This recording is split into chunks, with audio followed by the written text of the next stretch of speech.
전문직에 있는 그 후배들이 이런 얘기를 한 적이 있습니다. 그 교육청에서 하는 사업이 여러 가지가 있는데 자기들이 볼 때 실무자 입장에서 볼 때 이건 아닌데 이럴 때는 어떻게 하면 좋겠습니까? 그래요. 그래서 글쎄다 그게 뭐 언로가 트여 있는 좀 열린 그런 조직이라면 애시당초 그 실무자들이 거부감이 드는 그런 정책을 했겠느냐. 그래서 너희들이 얘기를 해봤자 큰 변화는 없겠지만 그래도 의견 표시는 꼭 하고 그걸 근거로 둬라 뭐 이런 얘기를 하면서 제가 이런 얘기를 했습니다. 어떤 정책을 하든 간에 그것은 정책 당국자가 책임을 지는 것이다. 하지만 중요한 거 하나가 네가 그 일을 맡아서 할 때 그 정책이 과연 너의 아이와 손자나 주변에 가까운 사람의 아이들에게 적용해도 될지 안 될지를 생각해라. 그래서 그렇다면 해라. 이런 말씀을 나눈 적이 있습니다. 내 후배들과. 근데 저는 이 말씀을 왜 드리냐면요. 저도 어떤 그 행정을 담당하고 있을 때 보면요. 정말 그 이념의 어떤 그 거기에 빠져가지고 그냥 무조건 자기네 쪽과 다르면 막 공박을 하고 그런 걸 많이 겪어봤거든요. 근데 나중에 그분들과 서로 설득을 하고 하다 보니까 오히려 더 이해를 하고 서로가 서로의 입장이 있지 않습니까? 그래서 잘 이렇게 좀 이겨나온 기억이 나는데요. 지금도 뭐 이제 형아호하고 지내는 분도 계시고 그래요. 근데 내가 이 말씀을 왜 드리냐면 정말 어려울 때가 있어요. 그럴 땐 그냥 따라가고 싶고 막 그럴 때가 있습니다. 그럴 때마다 저는 공박을 받아도 이런 생각을 했어요. 애들을 중심에 두고 생각하자. 정말 내 아이에게 이런 정책을 해도 괜찮은가? 근데 그게 아니라 어떤 문제가 있다고 생각될 때는 좀 늦추거나 좀 더 심사숙고할 필요가 있지 않을까 그런 생각을 했거든요. 그리고 그런 걸 기준으로 해서 저는 판단을 했습니다. 사실은 뭐 부교육감 시절에는 시의회 가서 많이 시달릴 때도 있었죠. 또 어떤 지금 이름은 못 밝히겠습니다. 여자 그 시의원 하나는 그때 당시 시장과 저를 놓고 그렇게 약을 올려요. 그 되지도 않은 어떤 걸 가지고 시장한테는 선물을 준다고 나한테는 안 준다고 무슨 어린애 데리고 하듯이 그런 그 몰상식한 여자도 하나 있었거든요. 참 별걸 다 봤어요. 그 별 희한한 사람들을. 이제 그 사람을 공박하려는 것보다도 중요한 것은 뭐냐면 그렇게 막 비아냥거리고 자기들의 그거를 안 따른다고 할 때 저는 기준이 딱 하나가 있었습니다.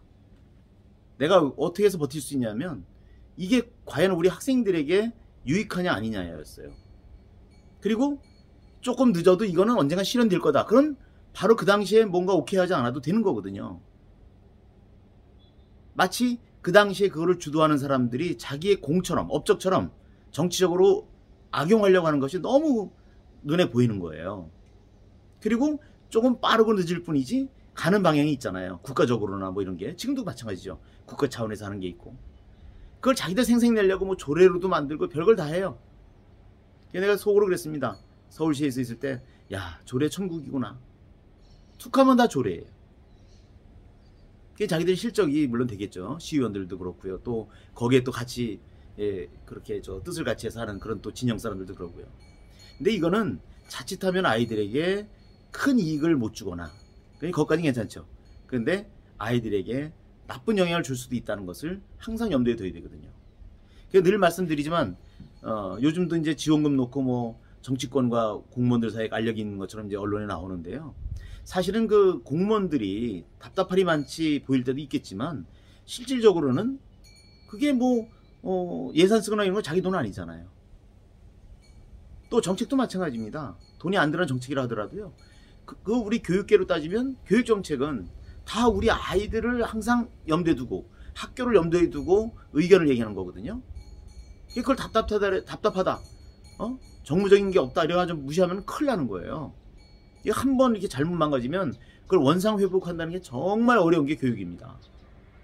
그래서 우리가 차제에 향후에도 우리 아까 그 후배 전문직들한테 들려준 얘기처럼 어떤 판단이 잘 안 설 때는 한 번쯤은 그래도 정책 담당자로서 실무자로서 의견은 꼭 얘기할 필요가 있다. 그게 그나마 양심을 저버리지 않는 거다. 왜? 판단 기준이 뭐다? 준거가 아이들에게 학생들에게 유익하냐 아니냐 선생님들에게 유익하냐 아니냐 이걸 따져라. 그리고 학교의 자율권을 가능하면 침해하지 않는 선에서 모든 것을 해라. 학교의 자율성을 맨날 강조하면서 실제는 학교에다 이래라 저래라 회귀라 시키려는 그러한 참 어처구니 없는 일도 많이 보거든요. 저는 현장에 있을 때 그것을 거부했습니다. 그냥 자체적으로 했어요. 나는 학교 자체적으로 해야 된다는 얘기를 한 적도 없어요. 그쵸? 난 그렇게 했습니다.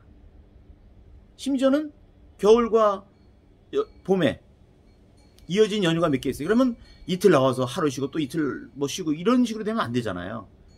근데 1년에 수업 일수가 있으니까 뭐 220, 220 딱 해놓고 그것을 몰아서 봄에도 한 뭐 열흘 쉬고요. 가을에도 열흘 쉬니까 방학이 4번 있는 거 비슷하게 되잖아요. 4번이 뭡니까? 봄방학까지. 난 선생님들이 반대할 줄 알았어요. 부모님이 반대할 줄 알았어요. 근데 학생, 학부모, 선생님 모두가 다 반기는 거예요. 그리고 다른 학교에 없는 거 그걸 한 거잖아요. 작지만 구성원들의 의견을 들어서 또 상황이 되니까 한 거잖아요. 그죠? 그냥 이틀에 한 번씩 쉬는 거 그게 좋습니까? 편할 수는 있죠. 근데 뭔가 몰아서 하는 것도 의미가 있겠다. 그리고 시험 끝나고 그때 그 봄에 쉬고 또 시험 끝나고 가을에 쉬었어요. 중간고사. 또 어떤 사립학교 같은 데 보면은 소위 말하는 저 특목 같은 데 보면 휴일을 주고 그 뒤에 시험을 봐요. 이건 정말 하지 말아야 될 것 중에 하나입니다. 지시라서 미안합니다만 정말 그런 정책하면 안 돼요. 그 애들이 쉬라는 겁니까? 정말 엄마까지 나서가지고 애들을 아주 쥐어짜죠, 기름을. 그건 안 되는 거죠. 그건 진정한 교육이 아니라고 저는 봅니다. 하여튼 제 생각입니다. 네.